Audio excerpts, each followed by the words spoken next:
Eu vou tirar o prefeito, eu vou tirar todos os políticos, eu vou colocar um interventor. Quem é o interventor? Vai ser um funcionário direto meu, que eu vou colocar ali naquela cidade, ele vai montar uma equipe técnica com gente dos melhores lugares do Brasil e até de outros países. Pessoa que vendeu o voto vai ficar presa por 10 anos.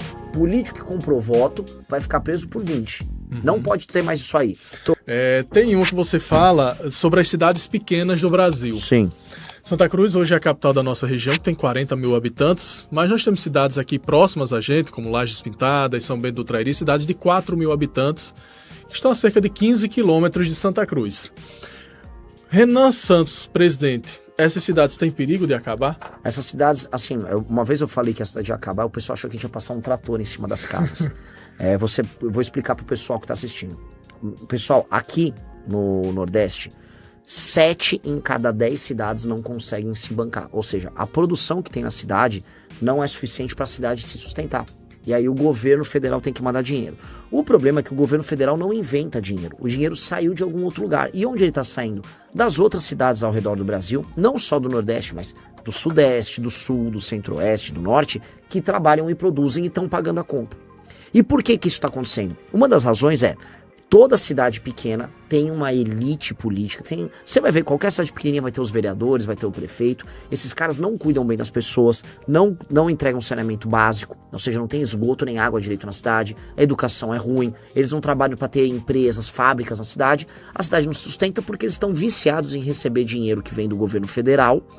E aí eles vivem com esse dinheiro, dão alguma coisinha pra pessoa, aí ele compra o voto do cidadão ali, faz um show do Wesley Safadão, ele traz um artista famoso e vai girando, enquanto as pessoas vivem mal. Pois bem, nós vamos pegar os municípios pequenos de 3, 4, 5, 6, 7 mil habitantes, vamos juntar, fazer municípios de 30, 40, 50 mil habitantes, com uma só prefeitura e com uma só Câmara de Vereadores. A cidade vai continuar existindo, o que não vai ter é esse monte de político ao redor dela.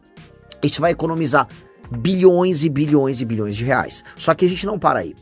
Se a cidade tiver uma situação de calamidade, por exemplo, o crime organizado tá tomando ela, não tem saneamento básico, a escola não tá formando crianças inteligentes, as crianças não estão saindo, por exemplo, semi-alfabetizadas, aí eu vou tirar o prefeito, eu vou tirar todos os políticos, eu vou colocar um interventor. Quem é o interventor? Vai ser um funcionário direto meu, que eu vou colocar ali naquela cidade, ele vai montar uma equipe técnica com gente dos melhores lugares do Brasil e até de outros países.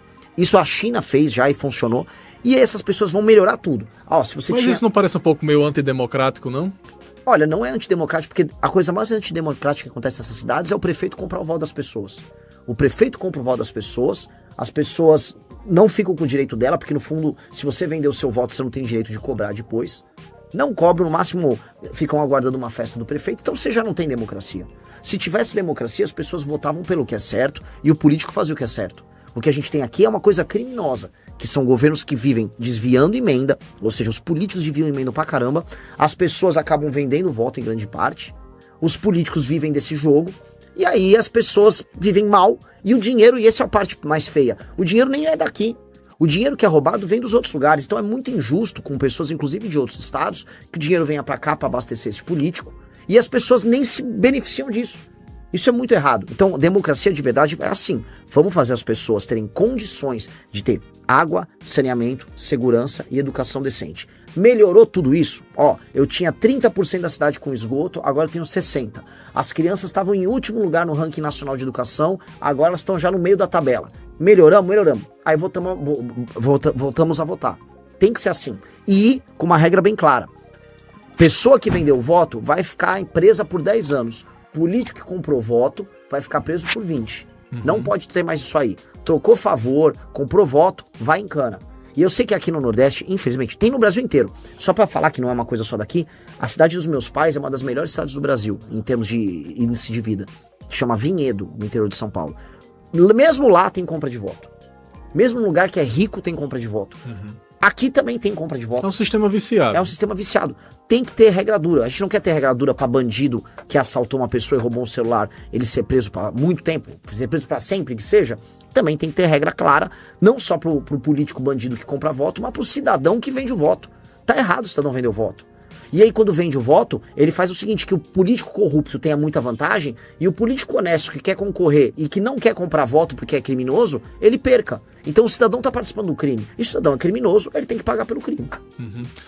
No estado do Rio Grande do Norte, vocês já estudaram como é que vai ser o posicionamento? O partido vai lançar candidato a governador, a senador, a deputados? Como é que tem sido essa formação aqui? A gente vai montar chapas aqui no estado e nós vamos rodar o estado para definir qual é a estratégia para governo que nós vamos montar. A última viagem que eu fiz para Pernambuco, no meio da viagem a gente falou, ok, precisamos ter um candidato para o governo e definimos lá um candidato. Aí aqui a gente está com o Faustino, a gente vai conversar e montar nossa estratégia. Vocês saberão nas redes sociais, porque a gente está transmitindo tudo ao vivo nas nossas lives e a gente toma as decisões estratégicas ao vivo. Então vocês vão ficar sabendo já aqui do Rio Grande do Norte. O Faustino está disposto, Faustino, a ser candidato? Bom dia. Bom dia, tudo bom, querido? Tudo bem. Bom dia a todos os ouvintes que estão acompanhando a gente aqui na Rádio Santa Cruz. Estou totalmente à disposição. Infelizmente não tenho idade para ser candidato a governo, nem a Senado, nem uma majoritária desse ano, mas venho para somar junto ao partido, ainda que tenha uma rigidez muito grande por parte do Agripino aqui no estado em relação a liberar os parlamentares da União Brasil, isso não só comigo, mas com outros parlamentares, inclusive que têm laços mais próximos com ele, mas a gente está construindo a nossa base aqui, e a nossa base não baseado em compra de voto, não baseado em comprar liderança, como o Renan bem colocou, a gente está rodando o Brasil e nós vamos criar nossas lideranças e essas lideranças vão comandar esse tipo de atuação que a gente vai fazer aqui no estado. Não sei se é interessante falar, Renan, só pegando um gancho do que o Renan estava falando aqui anteriormente a respeito de São José do Trairi, São Bento do Trairi, perdão. Isso. A ideia também em relação de pegar esses municípios que são pequenos e juntar com outros e formar ali uma só cidade com um só prefeito e uma só Câmara dos Vereadores é justamente um exemplo aqui muito prático. São Bento do Trairi recebeu de repasse 37 milhões ano passado e só arrecadou quase 7 milhões. Então, ele fica num déficit muito alto com o governo federal. E esse tipo de atuação aqui que a gente vai tentar fazer com que diminua no estado, no município. Porque o que acontece? O prefeito entra com um orçamento gigantesco, ele consegue se entranhar dentro da cidade, aí forma as bases dele, compra voto e acaba ficando um jogo que não existe democracia. Uma das chaves que eu virei quando eu não gostava de política, eu comecei a acompanhar a política do Arthur e do Kim quando eu comecei a ver os vídeos dele no YouTube. E uma das chaves que eu virei foi... Eu pensava, como é que o voto da pessoa que vende por R$50 vale mesmo que o meu? Eu não vivo numa democracia. Mas aí quando eu comecei a ver como é que funciona o jogo realmente, não é sobre o voto em si que está sendo vendido, é sobre o quanto eu consigo influenciar. Então esse discurso que o Renan está trazendo aqui, disruptivo, é justamente sobre a influência que a gente pode gerar na cabeça das pessoas que querem ter consciência. E essas pessoas que estão gerando consciência são as pessoas que estão despertando junto conosco. Não é à toa que essa turnê que o próprio Renan já começou lá em Pernambuco e está vindo para cá, as pessoas estão vindo acompanhar. Então isso significa que a mensagem está chegando.